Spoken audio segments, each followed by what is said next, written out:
Bugun biz Koreya shousi qilishni o'rganaylik. Ko'rib turganinglardek 3 xil rangda qilishni o'rganamiz.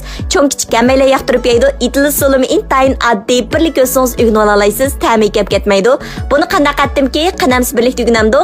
Endi buningga men 2 xil guruch ishlatdim. Birsi oq guruch, birsi qora guruch. Endi to'xon ranglikni qanday chiqaramiz degan vaqtimizda muvofiq miqdorda oq guruchga azroq kunjut sepib etamiz. Undan keyin qo'lingodan bir qo'sh qatrabida silib rangini mushtaq to'xon rangiga keltirib olamiz.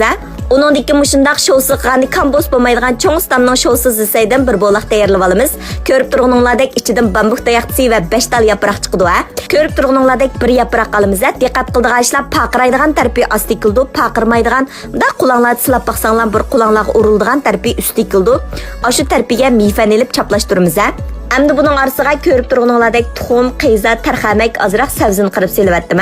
Undan keyin ta'mini yaxshi chiqarish uchun zimajang bilan pandir shirini qiyamdan azroq selavatdim. Yaxshi ko'rsanglar orasiga ko'p ilib yesanglar bo'ldi yoki to'q go'sht qilib yesanglar bo'ldi. Endi buni videoda ko'rsatgandek yo'yib olsanglar bo'ldi. Men arliqqa suv surkidim. Diqqat qildigan ishlar guruchni cho'risiga tekshi solamiz. Bir yoqni egiz, bir yoqni past qilib qo'ymaymiz. Saysag'andimi tekshi olat silib olamiz. Guruchni oz sini jiqroq qilsak texmi o'xshaydi hujumi. Bevosita oq guruch qilsanglar bo'ldi yoki qora guruch qilsanglar bo'ldi. Menga o'xshash to'xon rangda qilsanglar bo'ldi. Qaranglar o'xshab ketganiga mehmonning oldiga chiqsangiz-mu do'stligingizdan gul keltirib yetadi.